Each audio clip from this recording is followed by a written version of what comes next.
penggantinya Sultan nih nanti calon ketua BMFKN, itu adalah anak-anak program MBG, Pak. Iya dong, ya kan? Teman-teman adik-adik kita yang 3-4 tahun, 5 tahun lagi masuk kuliah, segala macam, itu adalah hasil MBG gitu. Tapi itu kemudian mereka bagaimana melakukan pengawasan dari sisi anak muda. Terlepas isunya apa ya, menurut gua anak muda harus punya jadi salah satu iron stock yang melakukan pengawasan. Ini gimana? Kalau dari gue pribadi untuk hal-hal tersebut ya, pengawasan itu kita berhak untuk mengawasi itu. Yes. Pasti nggak semua orang sadar akan pengawasan itu. Misal kayak kalau gue contoh dengan Undang-Undang Sidiknas, Sistem Pendidikan Nasional, itu tuh kan ada tuh bahwasanya masyarakat berhak untuk mengawasi pendidikan yang ada pada saat ini gitu ya. Tapi kan banyak orang-orang yang nggak sadar itu. Nah lebih ke awareness dari dulu sih, kesadaran dia sebagai peran dia sebagai muda, anak muda. Karena bagi gue anak muda sekarang ya apa ya, kurang aware sih, lebih tepatnya kurang aware. Maksudnya ya udah let it flow aja. Tapi jujur kalau untuk buat kesadaran, bagaimana menemukan kesadaran itu gue masih ngeracik. Kesadaran itu emang susah, emang harus ditindas dulu sih kayaknya baru dia sadar. Kalau gue mikirnya seperti itu. Jadi Kita 16.000 loh udah iya. kena keracunan. Nah dari hal-hal tersebut untuk benar decision yang ada, kita bisa lihat deh berapa anak muda yang benar-benar bersuara. Mungkin mereka takut bersuara, takut mengawasi, takut ngapain sih gue ikut campur, yang ada gue di backlist dari pada pemerintahan nanti ya. Mereka ketakutan hal itu sih sebenarnya. Emang kenapa Mas kalau di blacklist pemerintahan, Mas? Hah? Kenapa kalau Dia nggak masuk kerja? Ya gak dapat kerjaan. Iya, jadi pasti ada kekhawatiran anak muda yang nyampe saat itu tuh berpikir seperti itu gitu. Mungkin dari lingkungan gue, teman-teman yang lain gitu kan, kenapa sih kok nggak mau bersuara? Ya ngapain gue bersuara kalau pada akhirnya gue di blacklist nggak dapat kerjaan, jadi pengangguran, jadi sampah masyarakat gitu. Tapi tetap harus ada yang namanya kalau dari gue untuk anak muda justru kita harus mantau daripada segi undang-undang itu harus pas, karena dari kejadian ini bisa kita pelajari bahwasanya sebenarnya pemerintah tuh pelanggaran HAM gitu. Ya kan, hak asasi manusia ya kan, karena ini program pemerintahan bukan program warga sipil ya kan. Jadi harusnya nggak bisa juga kalau seandainya Pak Dewan bilang bahwasanya ya udah tenaga ahli tidak ada, adanya pengawas, nggak ada tenaga ahli gizi tapi adanya pengawas gizi, kan nggak make sense. Ya harusnya bertanggung jawab juga dong dengan apa yang sudah dikerjakan ya kan. Dan juga bagi gue tetap bersuara di distrik itu, tetap bersuara. Mau berisik, Mas? berisik biar keren, harus berisik banget. Ya karena justru gue pengen kayak menimbulkan dari berisik ini tuh menyadarkan orang-orang sih, pemuda-pemuda pada pemudi bahwasanya lu nggak usah takut bersuara. Ngapain lu takut bersuara gitu kan. Bahkan untuk aspirasi aja itu ada undang-undangnya jelas bahwasanya kita berhak untuk beraspirasi, menyuarakan apa yang menjadi kendala yang ada pada saat ini gitu. Nah jadi bagi gua untuk anak-anak muda ya harus ditumbuhkan kesadarannya dulu dengan bagaimana dari segi pendidikan ya. Karena gue belajar di organisasi eksternal, jadi pendidik itu memang nggak mudah. Bahkan memang harus ditindas dulu jadi supaya orang tuh sadar. Memang menarik ya. Salah satu indikator negara berkembang itu adalah masyarakatnya bergantung dari dana pemerintah. Jadi bisnis kayak kemarin salah satu contoh ketika ada efisiensi itu, industri hotel kita itu harus jatuh banget. Kenapa? Karena main user dari hotel-hotel itu adalah pemerintah. Itu sebagai salah satu contoh. Kenapa misalkan orang worry buat mengkomentar tentang pemerintah, karena masih banyak masyarakat kita bergantung dari dana-dana dari pemerintah buat kegiatan kehidupannya. Bahkan bisnis pun begitu, ya kan? Bisnis-bisnis yang besar, ya tadi salah satunya punya 40 dapur. Itu kalau 3.000 porsi berarti bukan 1,6 miliar, Pak. Tetap banyak sih. Ya sih bego lah matematika kata. Ya, tetap banyak. Artinya Duit banyak kan tahannya. Betul. tapi ini menarik juga ya terkait dengan masalah ekonomi ya. Sebenarnya kita juga menarik kalau kita datengin juga ekonomis ya.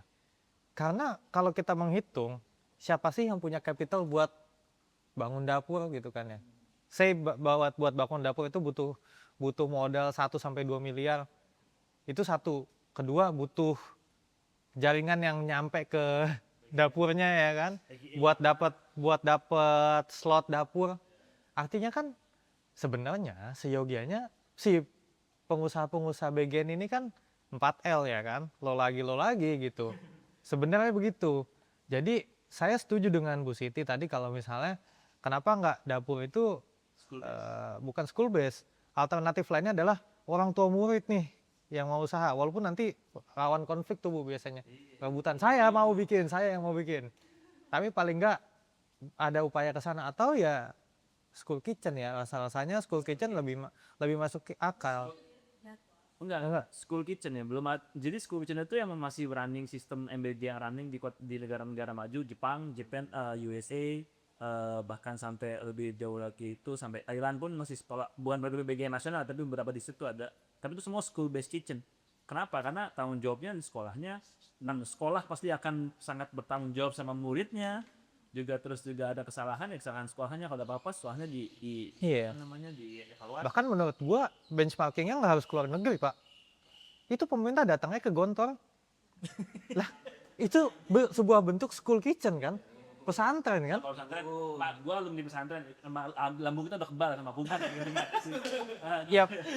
Nah itu pesantren gua juga Ya oke lah, tapi kan banyak pesantren yang level bagus atau mungkin yang level atas gitu ya. Iya, disebut misalnya. Iya, regardless menurut gua sekolah-sekolah pesantren ini sebenarnya bisa jadi salah satu percontohan program dapur karena kan dia sudah memproduksi untuk sekian banyak siswa lah begitu ya kan, dan 3 kali malah makannya bukan cuma sekali doang. Tapi sebenarnya kalau dari sisi food safety ya, justru saya melihat lebih setuju ke school base dibanding School base. sekolah orang tua gitu ya. Iya. Pertama pengawasannya jauh lebih mudah kalau di school base. Dan mereka sekolah Punya tanggung jawab ya. tahu lebih mengenal si murid-muridnya, alergi misalnya, kebutuhan khusus makanannya dan lain sebagainya, itu lebih mudah untuk pendataannya. Trackingnya pun lebih mudah karena mereka pasti punya ya database dan lain sebagainya gitu kan. Pengawasannya lebih gampang. Nah mungkin kontranya adalah kalau misalnya ini diserahkan ke orang tua murid gitu ya, misalnya dibagikan seperti itu, nanti ada yang megang ini, ada yang megang ini, nanti pengawasannya akan Lebih ribet dan ribut. Iya, kan double effort lagi. Sementara sekarang yang sudah per dapur aja pengawasannya seperti ini, kebayang lagi kalau nanti makin terpecah. Nah, school base terbalik. Base memang menurut saya juga saya lebih pro ke Tapi nanti kita men-state dari Mbak Seva, kita harus school base. oh enggak, ini bukan gue. Abis itu diributin sama anak anggota DPRD tuh. Sebenarnya kalau ini lebih prefer mana gitu ya. Menurut saya dari sisi food safety lebih gampang pengawasan. Yes. Tapi bukan berarti saya juga. Dari JPP aja mas, dari JPP aja lebih safe JPP. Nggak apa-apa sebenarnya.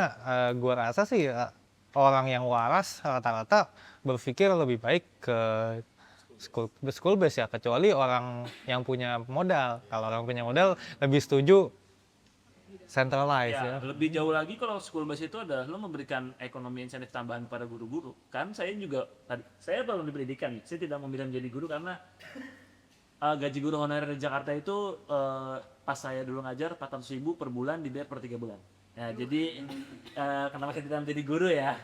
Maksudnya itu jadi insentif tambahan juga ya untuk para guru-guru itu dapat pemasukan karena kan dia bisa mengolah, dapat tanggung jawab segala macam.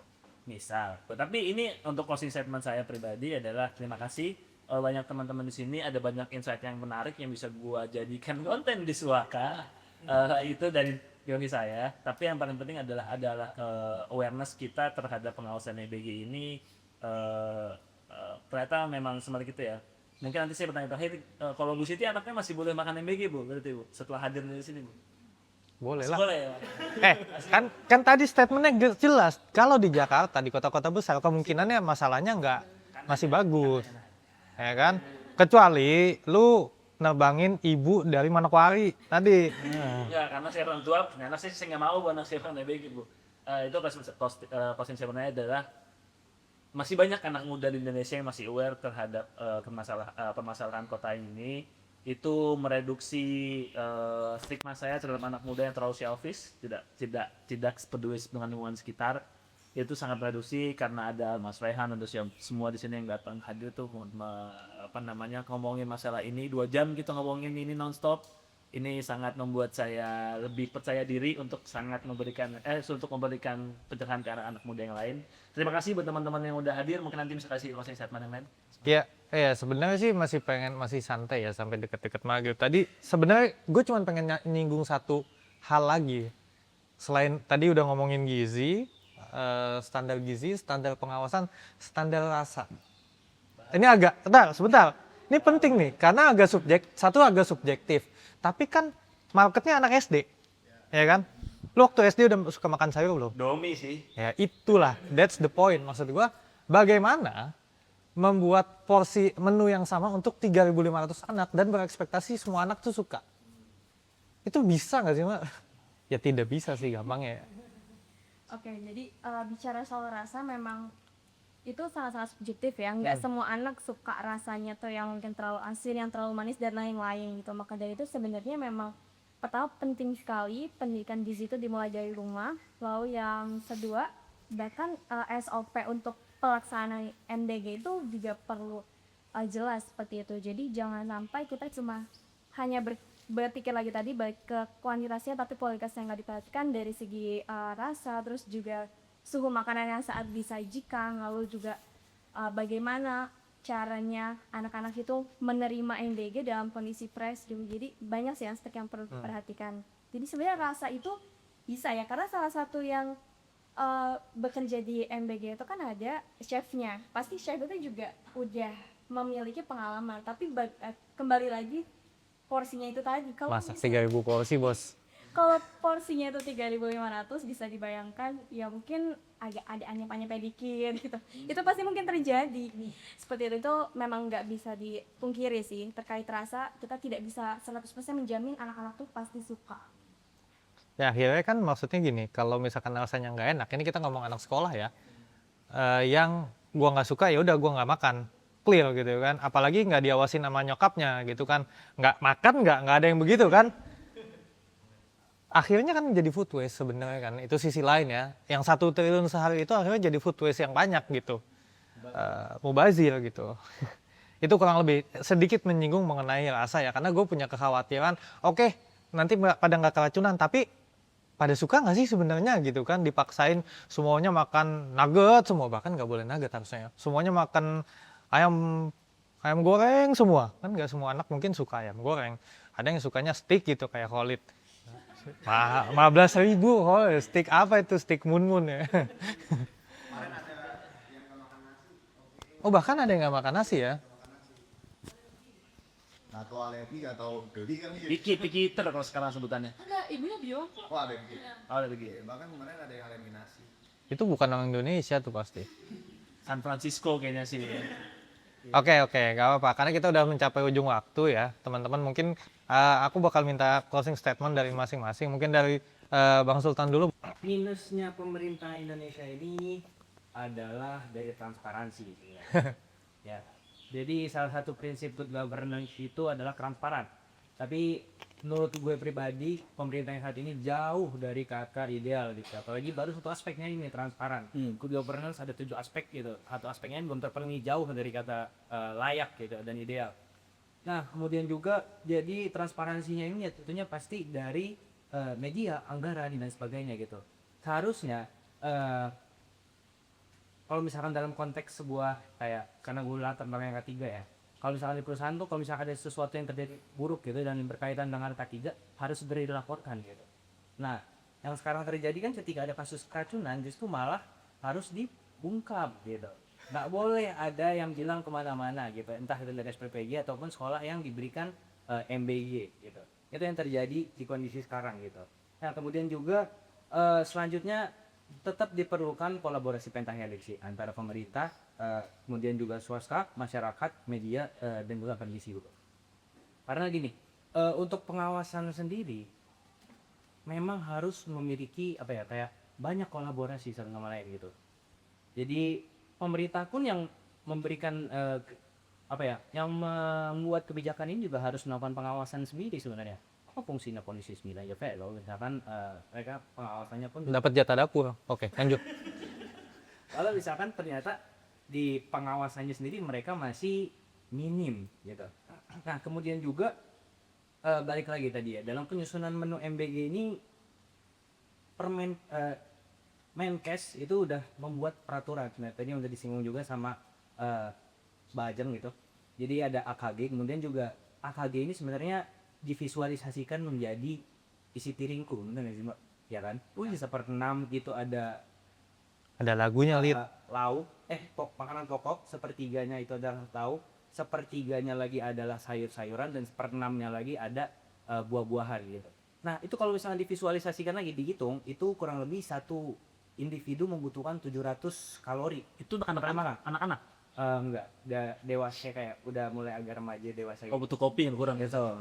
Nah 700 gram gitu. Nah kalau misalkan tadi Mas Holid. Mas Khalid tadi kan juga menyinggung terkait sebenarnya ada nggak sih perhitungan misalnya. Nah sebenarnya di Instagram menu MBG itu mereka tuh melakukan perhitungan sendiri gitu. Tapi biasanya yang di-highlight adalah yang cukup-cukup aja sebenarnya gitu, yang ya kurang lebih kalorinya memenuhi lah kebutuhan sekali makan dari penerima manfaat gitu. Nah jadi dari kami pun sendiri sebenarnya kita punya kajian nih dari NMM ya. Jadi kita punya kajian itu kolaborasi dengan beberapa stakeholder juga yang ada di UI, BEM fakultas lain, Hima, kemudian banyak lah gitu. NGO juga dilibatkan. Jadi kita berusaha coba kita ambil beberapa sampel dari makanan MBG ini, kira-kira kalorinya berapa sih dengan format ini. Dan sebenarnya ternyata dari hasil perhitungan itu masih jauh dari kata Bergizi. bergizi gitu. Dari proteinnya, kemudian dari karbohidratnya itu masih hampir tidak ada yang memenuhi gitu. Semuanya pasti di bawah standar yang sudah ditentukan sama AKG gitu. Rata-rata. Dan itu sampelnya di Itu saya lupa, tapi ada beberapa ada dua sampel dari saya itu di daerah tertentu. maksudnya daerahnya masih di sekitaran Depok apa di mana? Paling Hmm. nanti coba ya saya lihat. Nah kemudian juga bahan pangannya yang saya dengar ini dalam penggunaan di menu MBG ini juga harus sesuai dengan peraturan Presiden nomor 81 tahun 2024 itu tentang percepatan penganekaragaman pangan berbasis potensi sumber daya lokal gitu. Karena selama ini saya ingat ketika saya mencari tahu beberapa sumber gitu di 2 hari yang lalu itu Bu Nanik tahu kan salah Yes. satu ya. Nah itu diwawancara gitu, dan mereka katanya sedang menyusun draft perpres yang baru ini yang secara lengkap ini dengan tidak melibatkan industri. Jadi kayak mereka akan berusaha memasok bahan makanannya dari UMKM gitu. Itu ada katanya sih salah satunya udah dimasukkan ke dalam draft yang ada di perpres itu gitu. Kemudian juga harus gini sih, lebih ke harus diperjelas lagi sih sasarannya, karena banyak banget ini yang terlibat. Mungkin ada terkait dengan kelompok yang rentan juga, itu juga termasuk salah satu sasaran MBG. Dan ternyata sebelum adanya MBG ini, pemerintah tuh udah membuat program PMT sebelumnya gitu. Nah pertanyaan kayak kalau misalkan emang ternyata untuk pengentasan stunting, kenapa nggak coba dilanjutkan aja program PMT ini, karena lebih menyasar, lebih spesifik, dan lebih tepat, relevan juga gitu loh. Karena pada kelompok rentan ya ibu-ibu menyusui, balita, dan juga ibu yang sedang mengandung gitu. Nah itu seharusnya menjadi bahan pertimbangan lagi gitu ya, karena banyak banget dari kata saya juga masih ingat ketika Hasan Nasbi masih menjadi PCO. Ya, KSP. ya itu yang di presiden itu Kantor staf komunikasi. ya itu. Nah dia bilang kalau misalkan MBG ini akan menyasar kelompok rentan ibu hamil itu sama kayak 5 kali seminggu. Cuman ternyata dalam implementasi ini belakangan. Yang pertama didahulukan adalah anak-anak terlebih dahulu, kemudian baru diimplementasikan ke ibu-ibu kelompok rentan, dan itu katanya juga akan diantar, dan tapi ternyata enggak. Jadi ibu-ibunya juga datang ke beberapa pos itu terus diambil sendiri, dan jumlahnya enggak sebanyak 5 kali selama seminggu, tapi kayak 2 sampai 3 gitu. Itu hanya di posyandu Mas tuh bagian. Iya tadi kan harus ngambil. Kayaknya kelompok rentan udah disuruh datang sendiri gitu. Nah, itu dia. Nah mungkin yang terakhir ya harus dipercepat dalam pembuatan payung hukum lah ya, regulasi. Undang-undang ya harus Ya, itu harus ada gitu, karena ini mencakup hajat orang banyak dan juga kehidupan sebenarnya di depannya. Yes. Itu aja. Oke, menarik ya. Tadi ngomongin tentang undang-undang sedikit ya. Kita berbicara mengenai payung anggaran sebesar 300 triliun. Yang payung anggaran 300 triliun itu masih berdasar dari PP ya. PP sebenarnya buat buka anggaran itu biasanya kan pakai aturan ya, pakai undang-undang. Nah ini nggak ada undang-undangnya buat ngeluarin duit segede 300 triliun. Kayaknya dari sisi hukum agak rentan sih sejujurnya. Memang harus ada bikin undang-undang. Masalahnya bikin undang-undang prosesnya panjang. Tapi bisa tuh bikin undang-undang semalam gitu ya. Besok langsung diumumin jam 9 kita ngumpul buat Aman aja gitu kan. Udah modern ya. udah disahin gitu. Itu dia makanya kan Rancang. salah satu contoh lain. Gimana nih pendapatnya kalau ada listrik berisik tentang MBG sebagai closing statement? Terutama dari gue pribadi, Ya. untuk pandangan kita terhadap NBG itu masih banyak PR-nya jujur. Jangan sampai NBG ini yang makan bergizi gratis, jadi makan beracun gratis. Ya tadi ya. Yang gua takutin tuh jadinya kayak India gitu. Yang dimana ya you know lah. Gimana India mas? Ya gitu deh.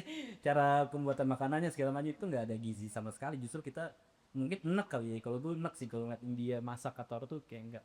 Jadi harapan gue tuh lebih ke pokoknya ya coba diperbaikin satu persatu. Lebih ke pending dulu aja deh. Lu bener-bener urusin dari segi undang-undangnya segala macam, terus juga tenaga ahli gizi ya kan, maksudnya itu emang harus ada jujur.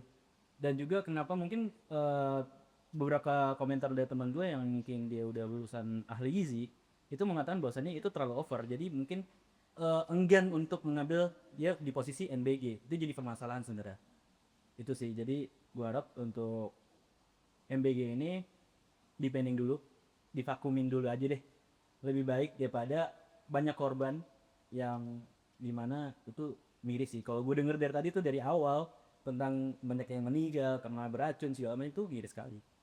Jadi gue harap ya MBG ini dipending dulu. Yes. Tapi udah diketok palu 300 triliun. Gimana tuh? Maksudnya itu nggak ada regulasi juga, jadi apa ya? Kayaknya jalur VVIP kayaknya itu undang-undang. Yes. Nggak tertulis sih, berat tertulis itu nggak tertulis. Yes.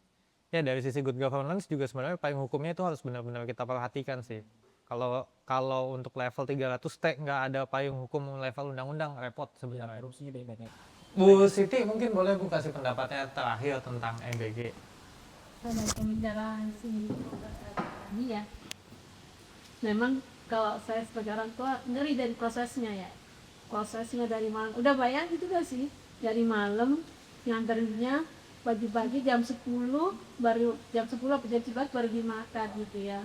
Memang terkadang ya cerita saya, kok udah bisa dimakan. Mami saya waktu itu juga tahu nggak ada yang bisa makan. Misalkan salad ya, salad apa sih waktu itu kayaknya salad kol ilmu sama apa sih, sama yang jaga juga yang itu yang dimakan ya, itu kan banyak ya gitu. Jadi satu dapur 3.500 itu kurang setuju kalau saya ya. Harus di breakdown ya, harus berapa lah paling tidak ya, 500 aja udah banyak banget ya. 1.500 itu dari segi rasa apalagi ya itu tidak dijamin, bikin serasa itu dirapikan. Nyuci omprengnya 3.000. Saya aman-aman saja dan mereka sudah tahu ini, dilihat dulu, dicium dulu, saya tahu nih, ya saya tahu dicium dulu, dilihat dulu. Kalau sekiranya nggak layak jangan dimakan. Iya. Tanggung juga sekolahnya. Belum nyuci omprengnya tadi Bu ya. Kita nyuci di rumah aja buat 5 orang udah males Bu ya. Ini 3.500 ompreng Bu tiap hari. Itu gimana? Di 10 apa Mbak? 10 jam untuk nyucinya doang. Iya, Nggak efektif banget sih kalau ini. Itu baru omprengnya Bu, belum wajannya nyucinya kan. masalahnya nih Bu ya, kita nggak bisa nih kalau dari sisi food safety ya, kita nggak bisa nih menilai makanan ini tuh safe to eat atau enggak tuh hanya dari penciuman dan penglihatan.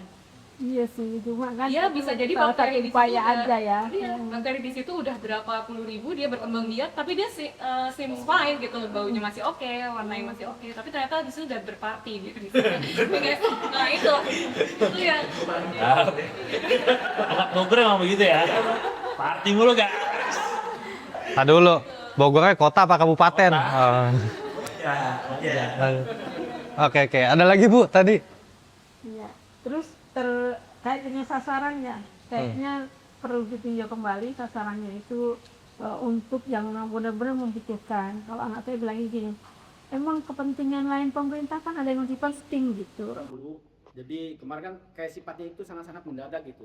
Ketika Agustus Pak Prabowo ditetapkan sebagai presiden diangkat dan nanti itu kan langsung running Pak. Maksudnya terlalu mendadak lah. Kita nggak mempersiapkan infrastruktur yang dan yang selanjutnya poin pentingnya adalah tadi ketika persiapannya belum matang akhirnya kan banyak terjadi kasus-kasus keracunan. Dan juga masalah yang kedua adalah soal anggaran tadi Kak. Jangan sampai anggarannya begini menumbangkan anggaran pendidikan. karena masalah pendidikan pun sebetulnya masih banyak sekali gitu di luar daripada MBG. Kayak misalkan 4,2 juta anak di Indonesia ini masih putus sekolah. Lalu sekitar 60% sekolah itu masih tidak layak secara infrastrukturnya, sekolahnya, bangunannya dan sebagainya. Dan juga masih banyak jutaan guru yang belum tersertifikasi. Itu masih menjadi permasalahan-permasalahan dunia pendidikan yang itu juga belum terselesaikan itu. Dengan adanya MBG makin banyak lagi permasalahan yang ada. Dan itulah, jadi saya harap ini di stop dulu, dievaluasi total, baru kita bisa berbicara yang selanjutnya seperti itu. Oke, jadi di stop dulu ya. Stop dulu. Sama tadi kata Mas Rehan. Oke. Karena ini menggunakan stunting. Tapi kenapa jadi dua hal yang berbeda gitu. Jadi kita hanya fokus pada penerima makannya, bukan fokus pada bagaimana MBG ini bisa menurunkan si angka stunting tersebut. Perlu dievaluasi lebih lanjut lagi. Contoh misalnya penerima MBG ini yang status gizinya tadinya tuh kurang bahkan stunting, berapa persen sih yang akhirnya tuh menjadi status gizinya tuh baik. Seperti itu tuh perlu dievaluasi lagi dan perlu ditelaah lagi. Lalu juga tadi sudah disebutkan juga food safety itu sangat penting, pengawasannya itu juga perlu lebih ketat lagi. Mungkin sudah dibilangnya sudah ada ya standar untuk dapur MBG itu seperti apa, tapi balik lagi yang tersertifikasi HACCP itu gimana, bahkan harusnya HACCP dulu baru Operasi ya. beroperasi, bukan udah beroperasi lalu rebutan untuk sertifikasi HACCP seperti itu. Lalu juga seperti yang tadi sudah disebutkan, libatkan akademisi dan juga praktisi, tapi bukan hanya sebagai pelaksana. Contohnya di sini sebagai ahli gizi, lalu juga bisa sanitarian, bukan hanya sebagai pelaksana tapi juga sebagai pembuat kebijakan. Jadi ada beberapa case juga yang menarik tuh, memang dipantau ahli gizi tapi menunya itu jadinya dirombak karena kepala SPPG-nya bilang kok ini nggak menarik, ini ganti aja yang lebih simpel. Itu dia, jadi karena hal tersebut jadi kita sebagai pelaksana pun juga nggak bisa bekerja sebagai maksimal seperti itu. Dan yang terakhir sebelumnya juga sempat disebutkan dibilangnya tuh ahli gizinya tuh langka. Bukan ahli gizi yang langka, tapi memang ahli gizi yang mau bekerja di MBG ini mungkin berpikir 2 kali lagi untuk bekerja di Rasa MBG. tanggung jawab ya. Tanggung jawabnya, lalu juga sistem kerjanya, cara kerjanya seperti itu. Dan kita tahu bahwa salah satu pencegahan stunting itu sudah dilakukan tadi ya PMT. Nah, kenapa sih tidak berkolaborasi dengan puskesmas terkait, posyandu terkait? Kenapa harus jalan masing-masing gitu? Padahal kalau kita bisa berkolaborasi lebih erat lagi, pastinya kan lebih cepat jalannya juga, lalu juga tentunya lebih tepat seperti itu. Dan mungkin saya juga mewakili rekan-rekan ahli gizi yang lain yang sebelumnya sempat ada perdebatan ya dengan wakil DPR. Jadi pertama, kita bukanlah arogan, tetapi ahli gizi ini memang punya tanggung jawab tersendiri, punya pendidikannya tersendiri untuk menjalankan apa yang seharusnya dijalankan di MBG. Bukan berarti bisa digantikan dengan yang sekolahnya tuh hanya 3 bulan. Bahkan di surat edaran nomor 6 yang dikeluarkan BGN disebutkan ahli gizi langka dan dibukalah untuk jurusan-jurusan lain yang mungkin yang mirip-mirip kesehatan, seperti kesehatan masyarakat, lalu juga pengolahan makanan, manajemen industri. Nah, semuanya itu memang ada, mungkin pernah belajar gizi tapi tidak sedalam teman-teman lain lulusan gizi seperti itu. Jadi MBG ini niatnya itu baik, tetapi perlu dievaluasi lebih dalam. Dan transparansi data ini juga sangat penting. Gimana caranya kita tahu? Kenapa tidak dengan anggaran tersebut pemerintah membuat dashboard khusus yang bisa kita akses untuk melihat berapa sih penerima manfaatnya, bahkan bukan cuma penerima, tapi outcome-nya, apa yang dirasakan dari penerima manfaat tersebut. Seperti itu. Jangan sampai kalau kemarin stunting doang, nah ini jadi stunting dengan keracunan. Udah mas stunting, keracunan pula, aduh repot banget. Sebenarnya gini, kalau dari sisi food safety banyak banget bolongnya sebenarnya ya, banyak banget bolongnya, tapi ada 2 yang paling bisa di-highlight. Yang pertama adalah awareness tentang knowledge keamanan pangan, dan yang kedua adalah pengawasan.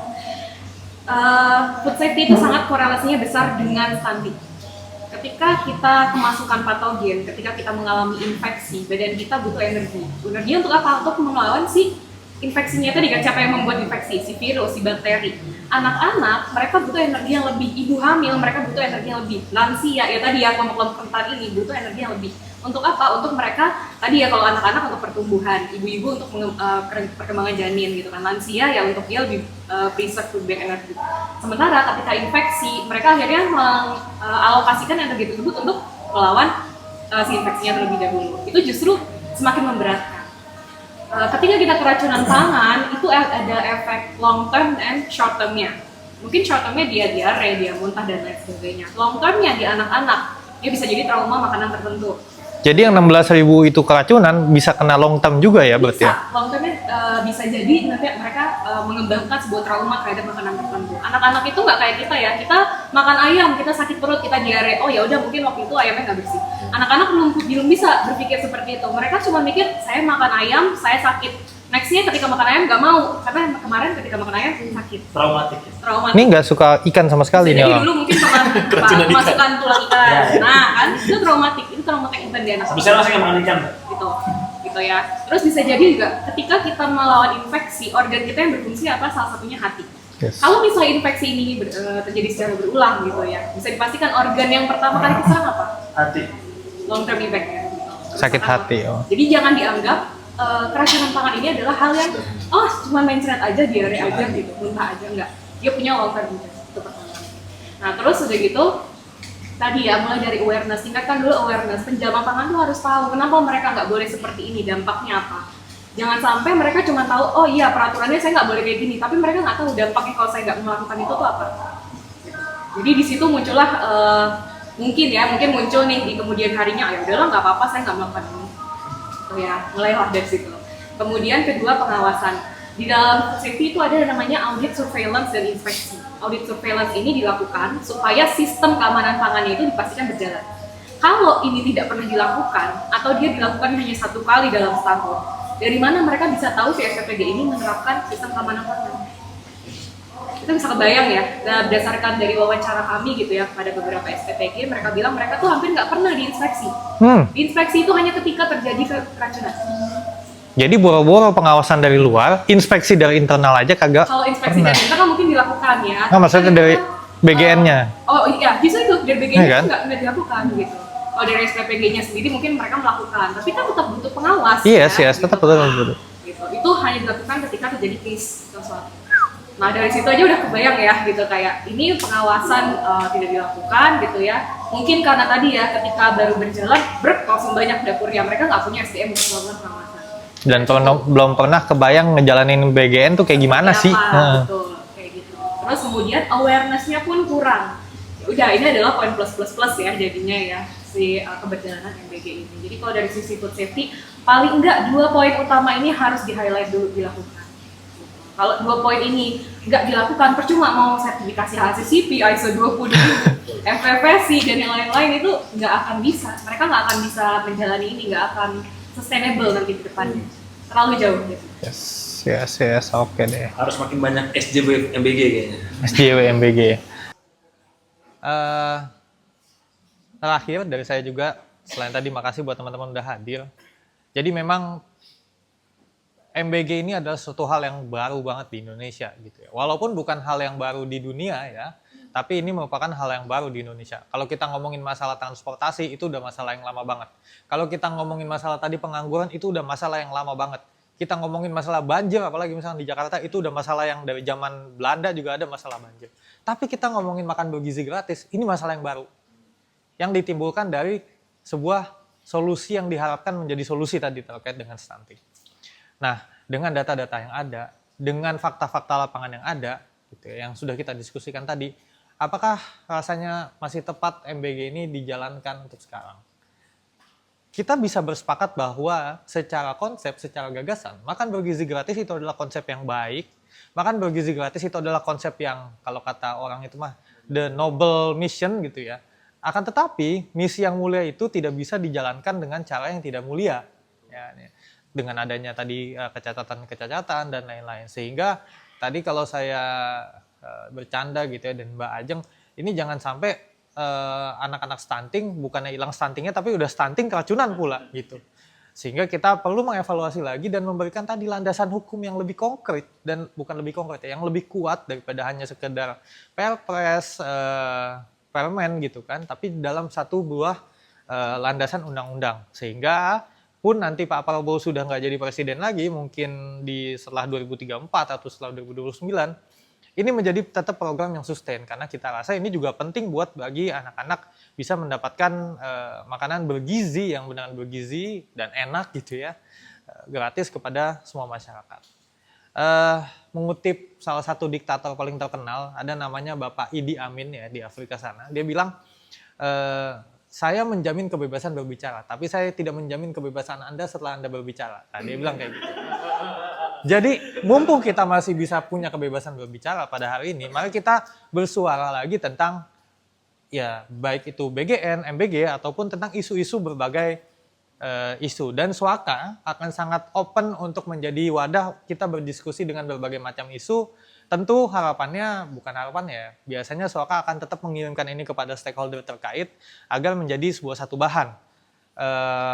Sehingga menjadi sebuah catatan, lebih baik lagi menjadi sebuah bahan evaluasi ke depannya. Siapa tahu abis dari forum ini, kayaknya agak ekstrim sih kalau berharap sampai sana ya, tapi menjadi sebuah catatan penting mengenai tentang MBG. Walaupun biasanya itu pemerintah udah tahu masalahnya apa. Dia cuma butuh orang lain yang ngomong. Gitu. Sekali lagi terima kasih banyak buat teman-teman semua, Bu Siti juga udah hadir ke FGD Swaka kali ini. Ini udah FGD yang ke-5 ya. Alhamdulillah dalam 5 bulan ke belakang kita konsisten tiap bulan menyajikan setiap isu dan menyajikan FGD di setiap masanya. Dan outputnya juga masing-masing punya dampaknya masing-masing. Dan semoga FGD kali ini kita punya dampak yang luar biasa juga. Terakhir jangan lupa subscribe, like, and enggak ya. Ya jangan lupa bisa di komen nanti di follow juga swakat.move. Sampai ketemu juga di isu-isu lainnya. Terima kasih banyak. Assalamualaikum warahmatullahi wabarakatuh. Tepuk tangan dulu dong. Kasih banyak ya.